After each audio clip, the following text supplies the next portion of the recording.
first one that comes up is The Greatest Showman, and then bro, every time it comes up, and I literally watch that video probably 10 times. Like, what's up, y'all? It's your boy. What's up, and it's your boy.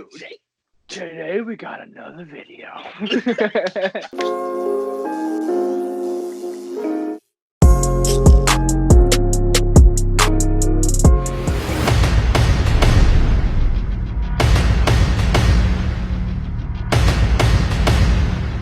AJ from AJ Reacts 2, how the heck are you, my friend? What's up, Trevor? Yay.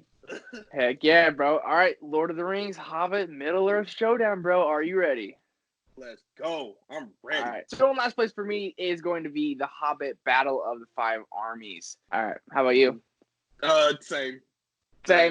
Yeah, it's like I don't know if you read the Hobbit book, but it's literally a one chapter, and it's one of the smallest chapters in the book, and they made an entire movie based on it. And Desolation of Smaug left off pretty good with Smaug flying to the town, and then Bilbo's like, "What have we done?" And then the Battle of Five Armies is gonna be epic, and it does have some cool scenes. You get the dwarves and elves finally battling, and at the end, when King Thranduil, Legolas' dad, is like literally telling him like, "Go find Strider," and then they ended the Hobbit movies with Gandalf and Bilbo meeting back at the Shire. They tied it in nicely, but to make a whole movie based off this, it's alright. But Azog the Defiler versus Thorin, bro, that's a firefight. But other than that, it's just a movie that I don't rewatch, but every couple years. Yeah, same with me. I think I've probably seen it twice.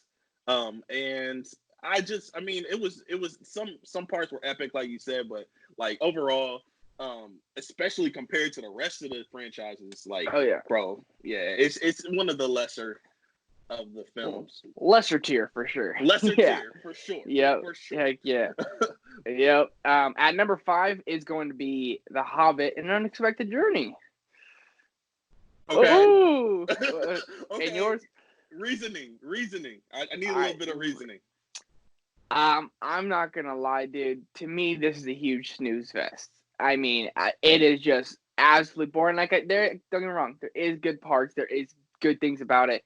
But when I first saw it too, like seeing like the more CGI look really threw me off. Like, when you go back to the original Lord of the Rings, it's mostly like the makeup and like real like people. Exactly. So you get to see the Hobbit. Like, I'm a diehard beginning Lord of the Rings fan, so you get to see the Hobbit, and it's completely different than that.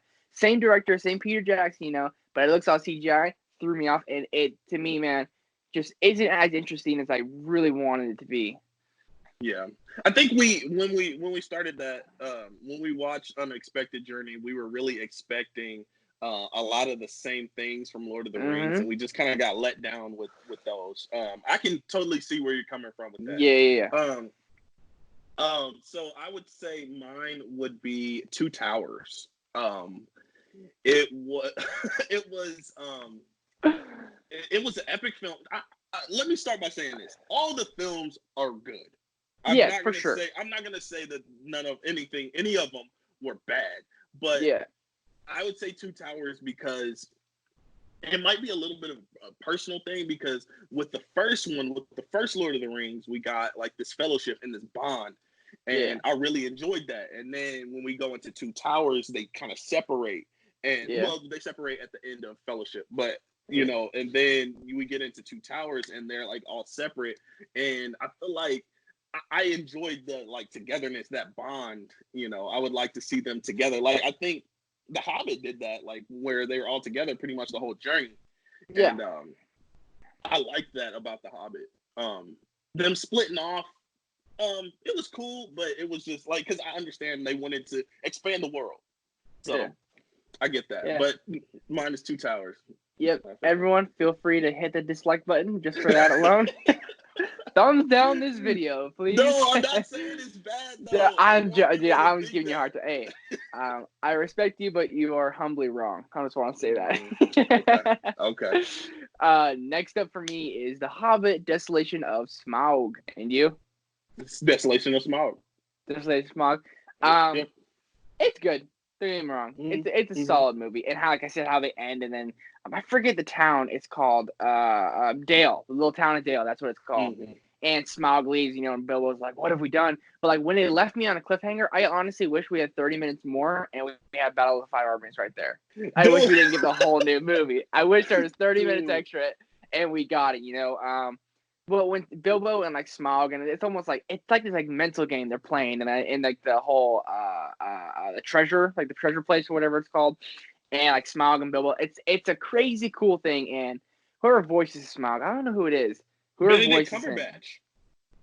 That's right, huh? Doctor Strange, my boy. Yes, Smaug. It's a really cool scene. Lots of things I like about it, but it's obviously my favorite of the Hobbit movies. But there's something that it'll never be Lord of the Rings tier for me.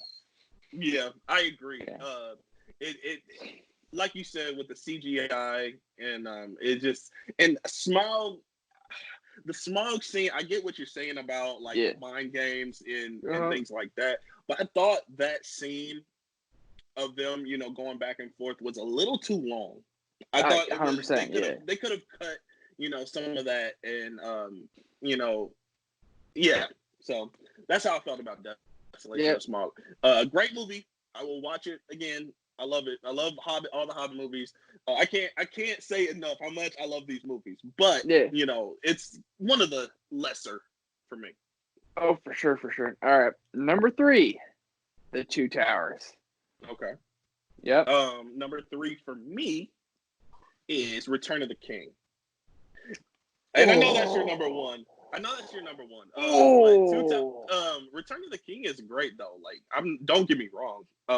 Fantastic. But like I said, I really like the togetherness, the bond of the fellowship. So when they're all separate and, it doesn't seem like, they're all working towards the same goal, but it's just like, they're apart. You know what I'm saying? Yeah. All right. So Two Towers for me. Oh, go ahead. No, you're good. Finish up. I was going to say, also, I like the obstacles that the hobbits had to go through more than the war scenes. And the war scenes were like really heavy in the Two Towers and Return of the King. Mm-hmm. So I really liked, one thing I really liked about the war scenes were the Ghost Army. Bro, Army of the Dead. Army was lit. Yeah, dude. Super lit. And I'll get into Return of the King in a little bit. Trust me, bro. My favorite movie of all time. I'm gonna let you shine on that one. Yep, but the Two Towers for me, and it's like the one Lord of the Rings movie I probably rewatched at least, and it's crazy because I remember this movie terrifying me as a kid. Because that's when we really get introduced to Gollum, because like the Fellowship, we see him a little bit, but Gollum being that crazy, comes crawling down, and then like it's so good. Then we get introduced to characters like Faramir, who finds out, he's Boromir's brother, and you're like, whoa, we got a crazy thing going on, I know. And you don't like how they split up. I liked how they focused on everyone getting their own journey and like share basically the time almost equally, but everyone was the main character together. Like Merry and Pippin are still captured, and Legolas, Gimli, and Aragorn are chasing after them. And then they get met up with the Rohirrim and everything. And the Rohirrim, it's a lot of things about this is crazy. And then Frodo and Sam running around with this little creepy naked guy, Gollum, and they have a rope on his neck, and Gollum. And then when Gollum said, yeah, exactly. Or, you stupid fat hobbit, dude. So good. So many things to love about it, And then, come on, when you have that warg battle, like when they're trying to find a way to Helm's Deep, and then they have that warg battle, the Warg Riders come out, bro. That is crazy. Then you lead right into the Battle of the Helm's Deep. Probably the best battle in Lord of the Rings history. The Battle of Helm's Deep is crazy. Legolas and Gimli's banter. Legolas, 2 already. That little banter like that. And then that competition, I love that. Yeah. And Saruman. That counts as 1. Yep. Saruman is like, he's such like a good mastermind. Has like a army of 10,000, and he's like, you're gonna go mess these guys up. And all the while, the Ents go and attack Isengard. The Two Towers is a dang near perfect movie. In that final hour, that battle, Merry and Pippin getting Treebeard to go, like, come on, you're a part of this world. You gotta go. And dude, and then when freaking the whole castle blows up, and then everyone, they're done. They're just done, you know. And then ride out and meet them to the king. Come on, bro, get out of here. Give me some chills, Aramir. So come on, boy, so good, you know. Chills down my spine, bro. Chills down my spine. All right, moving on, because I can stay on forever. My runner-up, number 2, is going to be the Fellowship of the Ring. Okay. And my runner-up is going to be Unexpected Journey. Really? Like I said, I really enjoyed like the togetherness, the you know, the bond of the main characters, the group being together throughout the whole journey. And like, I admit, like the first 40 minutes to an hour, it's a little slow because they're kind of getting into the story, you know, trying to convince Bilbo to go on this journey with them. But once they convince him, like, I really like the just the adventure part of it. Yeah, like that's my favorite part of this whole franchise. Is just the adventure. The war parts are like battles and stuff like that. That's secondary to me. But like I still think that they're epic. But I do enjoy the journey itself. Yeah. I hear you. You're just like my brother. My brother's like, screw all the battles. To me as a kid, I would fast forward through the Lord of the Rings movies for the battles, you know? Wow. Like, and now I watch the whole thing because I appreciate the drama happening. But as a kid, like, I would focus, like, oh my God, get to the battles, you know? And I play with my toys and watch the movie. But I can't, that's probably the first time I've ever heard Unexpected Journey that high, I gotta say.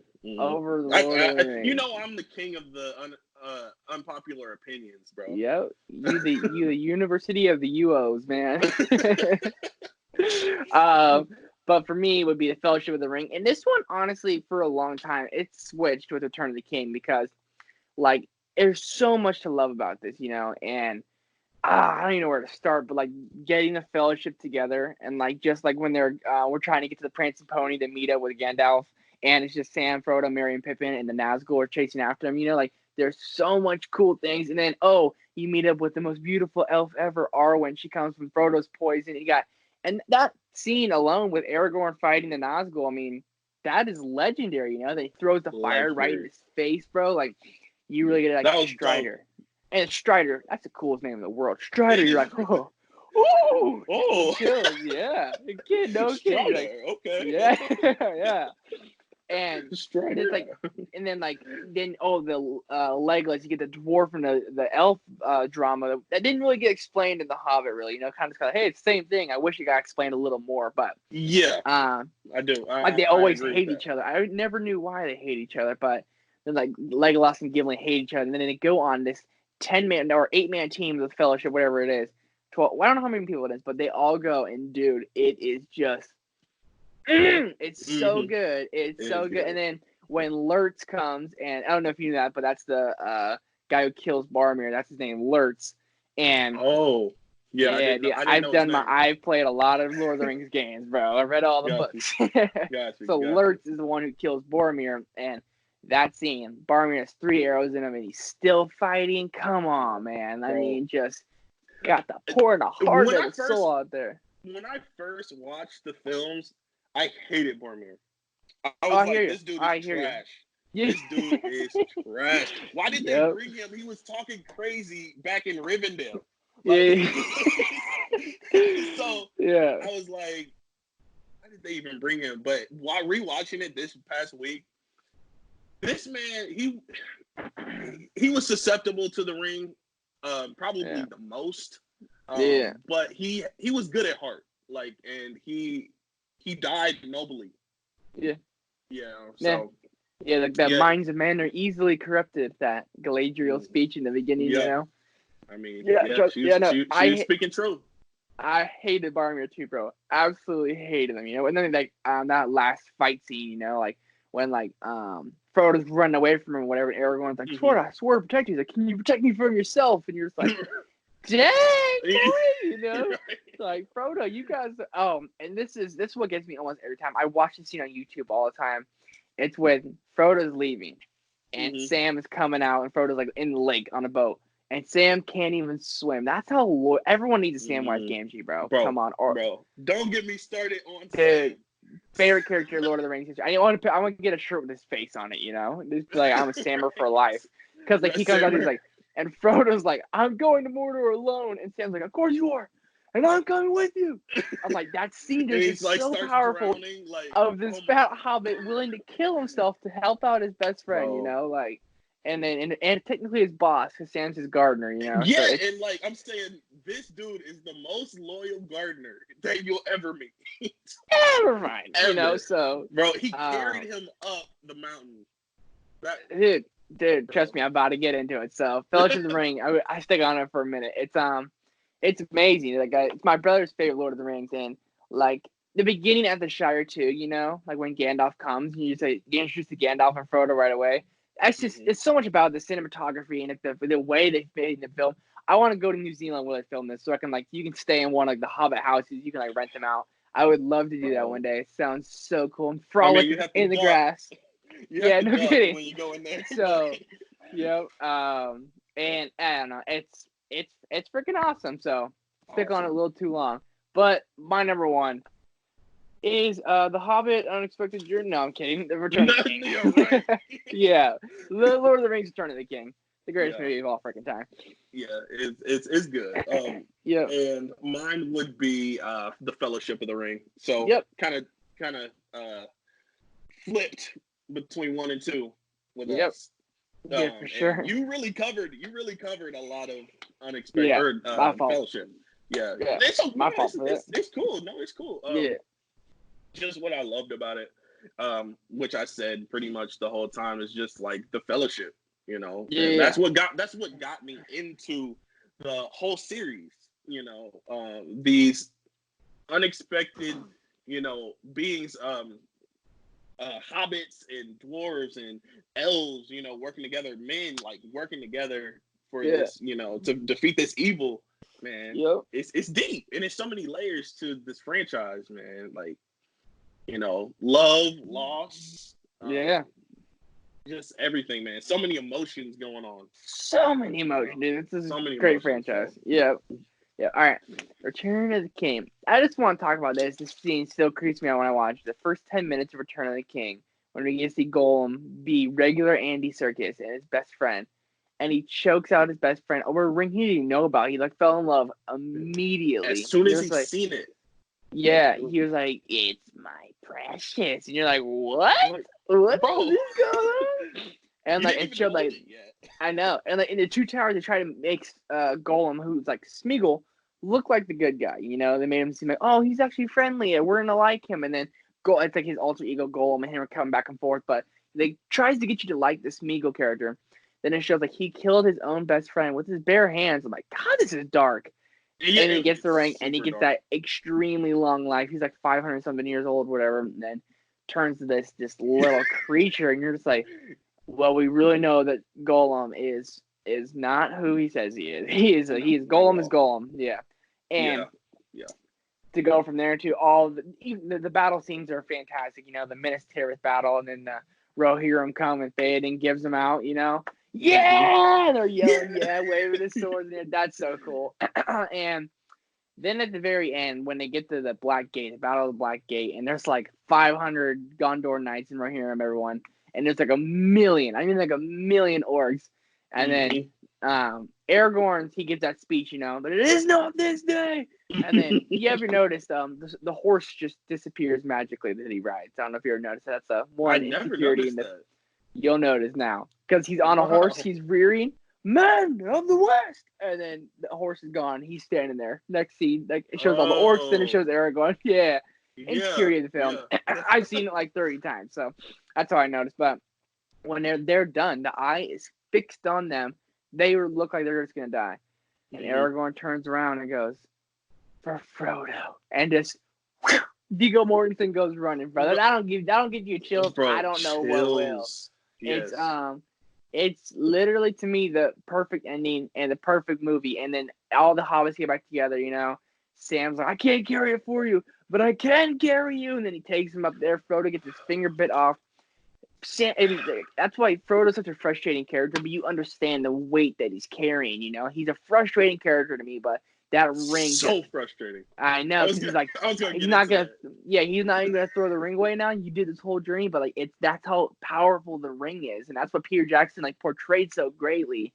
And Sam they get freaking Golem in the lava, and Sam and Frodo did it, and the eagle saves them. And then when they are back in Rivendell, and everyone's happy to see Frodo, like, everyone's all laughing, jumping with them, and then Frodo and Sam look at each other, and it's kind of like respect, Mm-hmm. and then they go back to the Shire, and Sam gets the girl. That's one of my favorite scenes ever. That's one. Oh my god, it's so good. Like, they're sitting there all drinking, and then he takes a big gulp, and he's like, "Well, I almost died 20 times, so here we go," Right.